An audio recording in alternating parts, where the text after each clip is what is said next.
They'll get your life back to normal. Lonnie with Restore It Restoration. Welcome to another edition of the Service Guys podcast.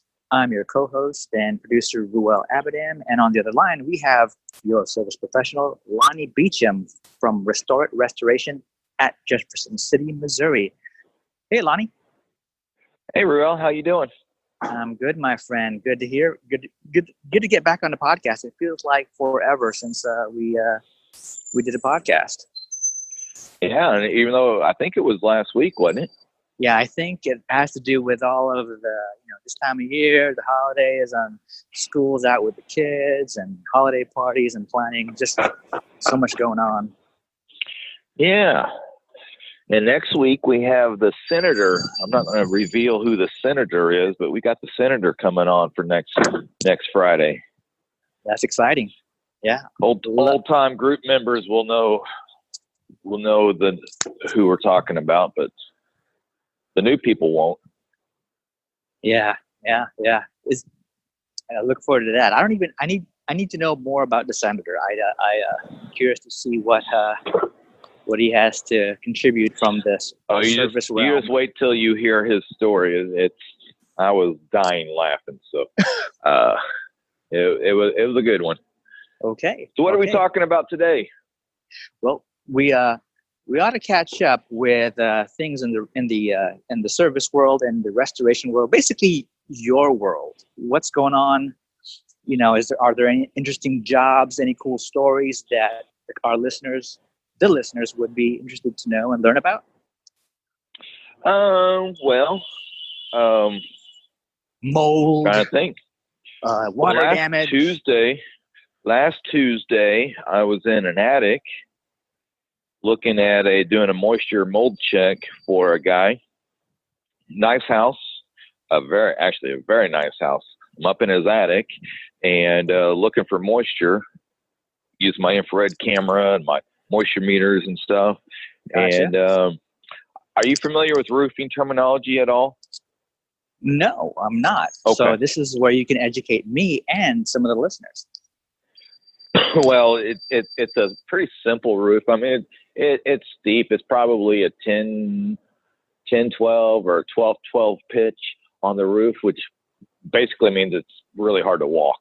And then it's all it's like two hips coming to a point. It's hard to explain. If you don't know the terminology, it's really hard to explain. But anyway, out of this big, ginormous attic, the only one triangular piece of the hip, every bit of it was 100% wet. So he called me out to do a moisture check, mold check. Animal control guy was in there dealing with bat guano in his attic and getting the bats out of the house and that sort of thing. And then he sends me a pic and says, "Is this mold?" I'm like, "Yep." I can see it all the way from here on a iPhone camera. So I get out there, look it over, and just this one hip was wet. Every square inch of it, from the peak of the roof down to the soffits and the edges of the roof, was 100% wet. I took some pretty cool infrared cameras or pictures, and I think I texted them to you, but kind of showing you the wet and the dry areas, and then took some visual photos as well. And that guy was actually impressed because I went in and told him the truth that yes, you have bat droppings, yes, you have mold, but I can't help you. And he's like, "Oh," and I said, "Well, you have a roof problem starting with the shingles on the outside. For some reason, every bit of this is wet. You actually have an insurance claim for a roof issue that will take care of the water damaged sheeting inside the roof beam underneath the shingles, and that will simultaneously take care of all the mold. When you remove all that sheeting, you'll have the mold issue taken care of." So I just charged him my service call that I told him, and he even tipped me a pretty nice tip just because I told him the truth that yes, you have a problem, but it's something that insurance will take care of minus your deductible. And he's like, "Oh, so awesome!" And so he gave me a nice little tip. Nice, congratulations! Look at that. Yeah, good man. Yeah. And then today I was on a roof. I don't normally get on a roof, but I was helping a customer out with some hail damage, and I told the lady she's kind of sick, and she doesn't know stuff, and she just relies on me to take care of everything for her. And so I met with her adjuster today and got up there on the roof, and I've known this adjuster 16, 18 years. So I got up on the roof and took care of, got our new roof minus $1,000 deductible. So get a $12,000 roof for $1,000. Wow. But because I was, been such good friends with this guy for so long, he's like, yeah, if I didn't know you and work with you for so long and stuff, I would have declined this thing because this is lack of maintenance, just wear and tear. It's age. It's so far gone that he had to look kind of hard to find the true hail damage. And but he did it. There's 49 and a half squares of shingles on this roof. Do you know what a square of shingles or siding, what that means? I can only imagine it's just a single strip of the shingle or the siding. Is that right? No, you were wrong. No, a square, a square of shingles and a square of siding is you measure out 10 foot by 10 foot square, and that is considered a square. So this roof that I was on today has 49 and a half squares. So in other words, what is that? Almost 49 times 100, so almost 5,000 square feet of shingles. Okay. Same with the siding. If you ever hear anybody say, well, you got 30 squares of siding, then that's a 10 foot by 10 foot section. Yeah, I don't hear that terminology. So when I hear squares of this, squares of that, I'm thinking squares of chocolate, a little treat. Can you imagine if chocolate was measured in that level? That'd be a lot of chocolate. Yep. Cool. So that's kind of what I'm doing. Christmas time is kind of a hard time to schedule big major projects. Nobody wants their house torn apart over Christmas and the holidays and New Year's and stuff. So in the trades world, a lot of stuff just gets put on hold, and a lot of guys are off for like the next week and a half. All starting from like 3 o'clock today until Tuesday, the 2nd of January. That's maybe wrapping up Oh, yes and no. I mean, when you're self-employed and you don't get a paycheck, you don't get paid time off and, stuff like that, then our incomes tend to dive this time of year. Around Thanksgiving, that's another one. The Thanksgiving and Christmas and New Year's, those are the 3 holidays that really kind of wreak havoc on schedules. And Easter, I mean, nobody really wants their house torn apart when they're having an Easter dinner. But that one, not so much as Thanksgiving and Christmas and New Year's. So next week, so Wednesday, Thursday, Friday next week, people like me will be, if they still have projects going on, they'll be there Wednesday and start trying to button things up and get it wrapped up by Friday, if they haven't already done it by today. This time of year, does the carpet cleaning side get a lot of action? Not in my part of the world. I mean, you asked me earlier about what our weather's like outside, and I thought it was like upper 40s or low 50s. I've just been kind of I've been in a different world for a while. But I looked at the Weather Channel, and it says it's 38 degrees and sunny. So people don't want to have hoses and guys going in and out of the house a whole bunch when it's 38 degrees outside. So carpet cleaning, after it starts getting cold, takes a dive in my part of the country. Now, Southern California, Arizona, Florida, Louisiana, places like that, probably not so much. I mean, I would assume that they're still fairly busy. And then you got everybody. You do that thing What? though, where you like you tape up the opening of a doorway and crack a little panel at the bottom to allow some of the hoses and stuff to go through. Yes. Yeah, well, But that's an apparatus that I purchased years ago. It's spring loaded and it's a really heavy duty vinyl, and I do my best to keep the heat out in the summer and the cold out in the winter and stuff. But a lot of people don't know that that's what a true professional does, is try to protect your property and keep the dogs inside and the bugs out and that sort of thing. So a lot of people just assume that the door will be wide open and all this cold air will be coming in. So we do our best to let everybody and their mama know that we can clean year round. But then again, whenever it's 32 degrees or less outside, and then I'm dragging the hose across the driveway and sidewalk and into the house, sometimes I got 100 feet of it sitting outside before I even get into the house.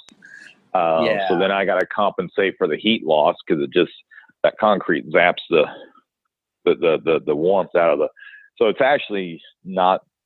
We cannot perform like we should. I mean, even though it's 250 degrees at the truck mount at my system in the truck, the water's getting zapped. The heat's getting zapped pretty drastically. I mean, it's still warmer than what you're going to clean with your own home unit, but it's not what we would like. That, and who wants to work outside? You've had your carpets cleaned in the, you watch them come and go, and they got to pull the hose, and that's multiple trips, and then they got to set the dials and make sure everything's working. You get it set up, you got to run, give it 5 minutes, kind of work it, warm it up, and then you go back out and dial everything in, and so there's every carpet job, there's 10 trips in and out before you even start working. Excuse me while I take a drink of my sparkling water.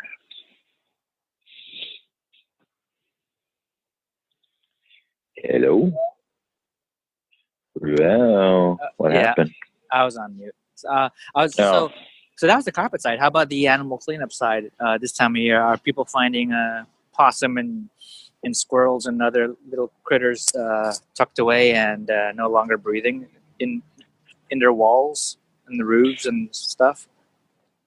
Well, by this time of year, I mean, animals are just like you and I. They want a nice warm place to hunker down for the winter. And depending on the type of animal, I mean, some of them just go in and hibernate, and you don't even know they're in your attic until they get trapped in there or just die or get a hold of electricity and get electrocuted or something like that. But by and large, the animals have been pretty well taken care of, out of the attics. There's still a few here and there. Squirrels, they roam around all year long. So there's some, but it's drastically dropped off, the animal cleanup side of things. And if something is dead in your attic, it's inside of an attic, it's upwards of 150 degree plus in the winter or summer. And then in the winter, it is colder than the outside ambient air. So odors do not typically radiate into the home this time of year. So if they have something dead up in their attic, they won't know about it until March, April, May, when the heat and humidity starts coming back up. So we'll be busy again in the spring with that. Yeah, we've got around here. There are a lot of turkeys roaming the neighborhood. They're the ones that survive Thanksgiving. They're just right. they're like crossing the street, and everybody's got to slow down. And big birds, and the occasional deer, and the occasional mice in the garage. Right. So this time of year we stay busy with more water damage and still mold. Doing mold this time of year poses challenges. I think we've talked about just, when you shut the heat off, now you got to worry about frozen pipes. So it becomes a challenge on trying to. That reminds me, I need to count my heaters. I'm going to need 6 of them in this job in January. So sorry, that's my ADHD kicking in. Like, oh, look, heater. So, anyway. Okay, cool. Yeah, it's this is we're gonna call this the holiday episode. Let's do it. Yeah. Okay, folks, this is the holiday episode. All right. We've Talk done to you all Awesome. later. We'll talk next week. What'll happen is gonna take some time away, be with the family, and kids are out of school, so it's a whole other level of busy. And that's the truth. Yeah. Today's my oldest daughter's 15th birthday. Oh, happy birthday to her. Yeah, Olivia's 15, and we got to go out to eat tonight. Got to take some time away from, some other family endeavors that's going on, but gonna go out to eat and celebrate her 15th birthday. She's all excited. She picked up her first job application last night. Now she's ready to go and take her driver's education test to get her driver's permit. So watch out. We got a new driver coming. That's good. That's really good. Is Uber a big thing over there, or the Lyft? The whole get a driver on demand? I think in my area, they just actually opened it up. And I think Lyft, I think we have Lyft in our town, but we don't do a lot of ride sharing and carpooling in our area. Certain people that, like we got a nuclear power plant now 20, 30 miles away. So there's a group of people that work in that place, and they all meet at a commuter lot, and they don't have to worry about their cars being towed or nothing like that. And they commute, but by and large, we're single occupant drivers in the Midwest. Yeah, that's really good. Yeah, you mentioned tow. I had a tow situation a couple of weeks ago, and I was laughing at you too, by the way. I was like, I can't believe you didn't tell me this. I figured you would have told me that already. But you also knew I had some stuff going on. Yeah. I was a little preoccupied. Yeah, so that happened, and I took my first Uber drive, and it worked out brilliantly. Despite the fact why I needed it, but yeah. So basically, $500 later, got the vehicle back late at night, and wow, that's a lot of money. Yeah, it really, really blows, and I was really upset about it. Man, I'm still laughing. I'm not. I guess I am laughing at you. Like, you're the one that parked there. Yeah, like almost 2 years parking in a place that I knew that had signage that said this. You can't park here. I could see it. I could see why you would park there, but I'm the same way though. When you see that sign, I was like, I don't want to risk it. Yeah, but you build that false confidence after months and months of just doing it. Right, right. And it's the funniest thing, because years ago I lost my wallet. Like my dad and like a lot of folks, they'll put their wallet in their back pocket. Yeah. And at some point, I lose the wallet, and it's clearly not I don't have it in my possession, but I'm walking around like like an idiot, touching my back pocket, hoping that it would somehow reappear in my pocket. Right. We've all done it. That's what happens when you walk into an empty parking lot, and your vehicle's not there, but you're still hitting the key to try and cause the thing. I got the key. Like, can you hear me, car? Can you hear me? I'm calling you. Good Lord. And then man, you look around, and a lot of other people are doing the same thing, thinking like, didn't I park here? Didn't I park here? Yeah, sucked. It's kind of on the car topic. I as you know, back in October, I was out in the Seattle area. So I'm driving a rental car, and it's some nondescript gray Chevy something another. You know how spoiled I am having bright orange vehicles that are either A, bright orange, you can't miss it, or B, it's so big I'm in the back lot, you can't not see me. And I would walk out of my hotel or walk out of wherever, and I was like, I don't know where I parked, and I'd have to hit the little horn honker thing to find which car to start walking to because I forget and get turned around, and I'm in an unknown area. So, I'm not paying attention to directional, northeast, south, and west. And I'm just like, I know I walked in this door, and I'm just like, beep, beep, beep, beep, where you at? It's kind of funny. It's like, where's my car? And I'm looking for orange, and of course, orange isn't available. And it's like, that's right. I'm in the silver something, Chevy something. I don't even know what I was driving. I'm laughing. I need to laugh though, but man, that's funny. So you get towed. Yeah. $500 later, you get a car back. Well, it's the whole deal is like $220 to $280, right? For the tow. Yeah. Then the additional like $85 just for the day of storage. It was a Friday night. They took the thing, a couple towns over, so we had to drive like 45 minutes to an hour to get to the thing. Oh, wow. Pay a gate fee to have somebody there after hours to allow us to take the vehicle out. Yeah, and what was that? It was kind of crappy of that property owner, though. I mean, like they could have put out some put out some flyers and say, hey, as of this date, if you're here, you're getting towed, and then it's on you, and you just suck it up and pay the stupid tax and move on. But yeah, just no warning, just blammo, just car gone. I couldn't imagine not having my car there. Yeah, it was an experience. Yeah, never gonna do that again. Yeah. Yeah. Well, and see, guys like me, whenever I buy a vehicle, vehicles they're a losing proposition for everybody anyway. Was that you hitting that or me?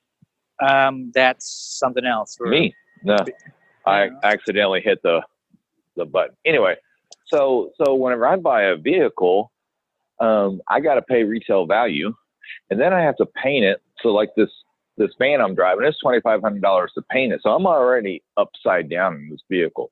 And then I got to put all the letters and the stickers and the window view-throughs and all the film. And so I'm already upside down massively from the day I buy this car. and then I'm always like, and I got stuff over my window that you can't see in or out. It's just it's a vinyl that has my name and phone number and stuff like that, but you can't see in or out because like sometimes I don't always go home right after work, and I can have like $10,000 worth of equipment in the back of my van and thinking, oh, I'm not going to go at 11 o'clock to unload it. I'll just do it in the morning, and it's like, man, I don't want Joe Blow to sit there and walk down my street and be able to look inside my DeWalt's and Milwaukee's and, all my drying equipment and stuff. And it's like, don't bash my window and hawk everything, that I paid $12,000 for. You're going to get, $600 at the pawn shop for it. And it's like, I just don't want to go through that hassle. So, anyways, a little side tangent about vehicles in my world. And then service vehicles are always just their reviews, they're driven. I drive 40,000 miles a year. So, miles are just racked up. Oh, yeah. And then my van is actually getting to the point where I should really just get a new one. I kind of like it. It's showing a little rust, but it ain't bad.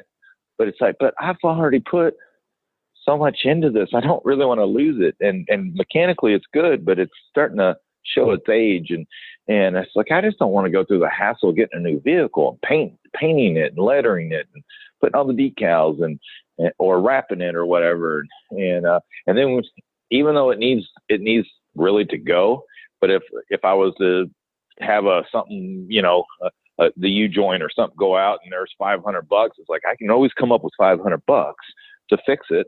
I just can't always come up with the, 10, 20,000 for the vehicle and the paint job and everything else. So it's like, I just keep kind of dumping money into it, knowing it's a pit. It's like, I know what the money suck, but what do? You gotta go to work. And then this time of year, I only have one vehicle that can be left outside. The others have to be in the above freezing. So when I am working at your house doing water damage, I might only be sucking water for 1 to 2 hours, but I might still be on site for another 12. So then I got to bring in propane bottle heaters and pull the door down and, light the fire in the thing while sitting in your driveway, hoping they don't explode, but just to keep my water lines and my water equipment from freezing until it's ready to be used again. And yeah. Wow. There's some side tangents for you. No, that's good. That's the world of that you live in. Yeah. Do you know how many sidewalks and driveways I have to shovel on any given snow day? No, but I saw this video where this guy had a flamethrower, and he was getting rid of the snow in his driveway using a flamethrower. I thought that was cool. Sweet. I need that. No, whenever it snows here, I got my own driveway and sidewalk and stuff to shovel, and then I park out on the street. So then I have to dig out from what the snowplow like piles 3 feet up at the base of my driveway. I have to dig through that, and then since I park on the street, I have to clear a spot for me to park. And our snowplow guys are kind of, they're government workers, so they don't care. And my neighbors we're all good about getting. We live in our houses were built in the 50s, so they're smaller houses, narrow single car garage, single car driveways. But we're all good about pulling all our vehicles in, and I'm lazy just like anybody else. We get as close to each bumper as we can, just so minimize how much I have to actually shovel, and we get off the street thinking, okay, plow guy, we're giving you the wide open street. You don't have to go around cars. Go down the right side, come back on the left side, plow us out. No, right down the middle. That's what you get. And it's like, so then I got to, from the edge of my driveway, I got to go 6 feet out into the middle of the road where they salt and plowed and everything, just to get, some area to work with, plow all that out. Then I plow out where my van parks. And then I have to go and shovel my mom's work, or her beauty shop, hair salon's parking spot. I have to go in there. She has 80-year-old ladies coming in and stuff, and so I have to go shovel 6 parking lot spots and get between the parking slabs and get the edge of her sidewalk and stuff, and salt all that down so they don't slip and fall. And then I get to go to work. And if I'm showing up at some widow's house that's 70 years old, and there's water damage or something, and I can't get my box truck in, and she doesn't plow her own driveway, and the plow guy hasn't gotten there yet, because they always do commercial first before they go get the residential customers. And I'm showing up at 10 o'clock and he hasn't gotten there yet. And now I'm shoveling their driveway to get my box truck in, or my minivan. And then I shovel their driveway and shovel their front step and shovel their sidewalk and shovel. And just so that we can safely work. Shovel. Yeah. And then I always ask them, hey, if you have any concrete safe salt, I don't know if you know this or not, but salt, when you sprinkle it on your driveways and sidewalks, it ruins concrete. So I do try to buy the salt, or the concrete safe salt, and sprinkle it out. Some people come and chew on me, but it's like, hey, I got to protect. I mean, I told you, please, in the time of weather, please provide a safe working environment. That includes shoveling your driveways, your sidewalks, and give us a safe place to work. And oh yeah. Well, it never happens. So I just said, I gotta be able to carry the wet. You can't take wet bags of carpet pad out of the house gripping and walk it across the sidewalk and not expect it to refreeze. So we have to put salt out. It's a safety. It's a safety thing. So yeah, snow days for me, I do a lot of snow shoveling, and I just carry shovels everywhere I go. Carry a 5-gallon bucket of concrete safe salt, and yeah. How do we get on this topic? We're talking about your daughter getting the driver's license, and then I asked about Ubers, and then I talked about getting towed, and then we talked about keeping all of your equipment safe when you park on the side of the street, and we started talking about the shoveling of the snow and ice and all that.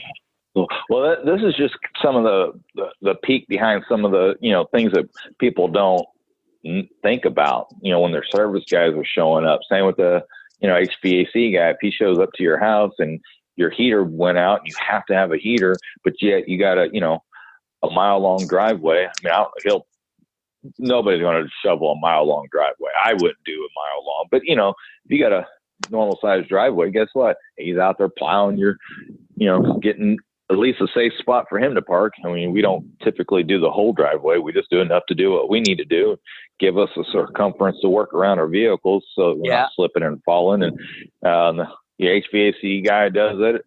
Your plumber, your carpet cleaning guy, your water damage guy. We do a lot of snow shoveling, and I can't bill you for it.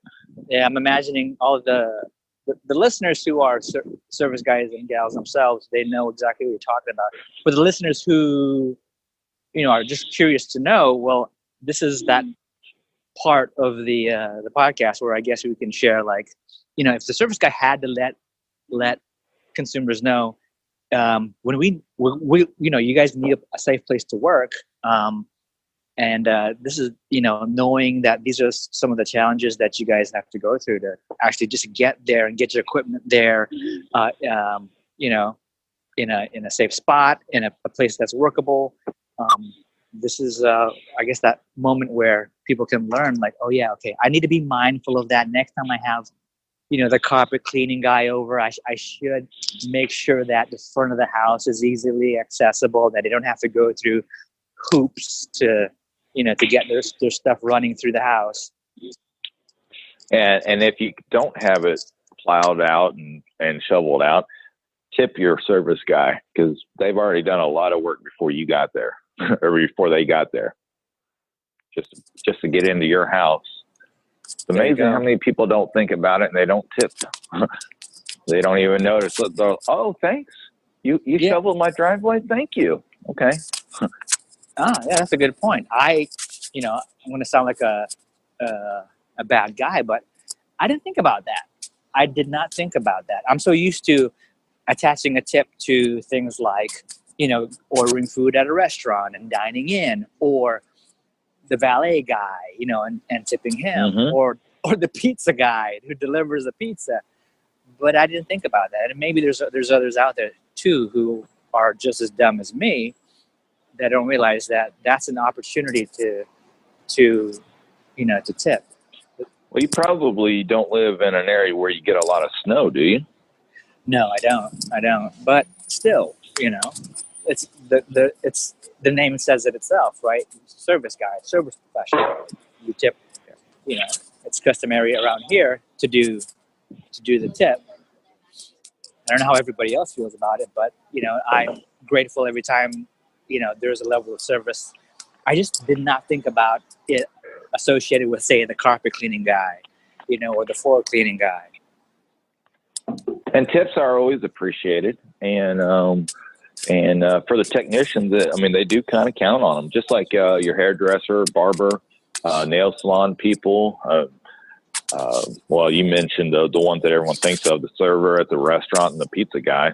Yeah. But yeah, the car wash guy that, when you drive through the little automatic tube and he's, prepping your car and stuff. Yeah, kick a buck. There you go. There you go. So I think is this a good time for us to wrap up? Yeah, I think so. I know I wanted to kind of switch gears from what I've been doing. Kind of wanted to get on with you, Ruel, and want to wish the tens of thousands of millions of listeners that we have a very Merry Christmas and a Happy New Year. And we were talking about tips. If you like what you hear on this podcast, one way that you can tip us is by going on iTunes and giving the podcast a wonderful rating, a wonderful review. That helps us a lot. And also, most of them, excuse me, don't die. We're wrapping up. Sorry, wrong too. When we're done, you can die. Okay. Okay. So yeah. And share the podcast. Share it to everyone you know. Sorry to cut you off, Lonnie. Sorry, I didn't mean to choke on my bubbly raspberry scented or essenced sparkling water. Oh, and to piggyback on what you said, yeah, I think you said basically happy holidays and Merry Christmas to folks. Right? We felt it. And I'm not sure if we're thinking of doing anything else until the new year. You still there? Did I lose you? Oh no, I lost you. Or maybe I just can't hear you, but you're still there. Yeah, I'm here. Okay. Yeah. Can you? Yeah, we got the senator on next Friday, right? There you go. We do. We have the senator next Friday. Yeah. I'll put that on the calendar. So that'll be released next year. Yeah. We'll try and roll that out as soon as possible.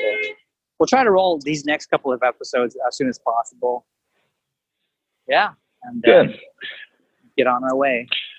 Well, with that, I want to thank you, Ruel, for your time today. Sounds like you're on the busy streets of San Francisco. And I want to let the listeners know Merry Christmas from Restore It Restoration. Merry Christmas, everybody. From Abadam Studios. Got that part. And with that, I want to let everybody know, get their life back to normal. Merry Christmas. Go get your life back to normal. Lonnie with Restore It Restoration. This has been another Coffee with Heavy Cream production.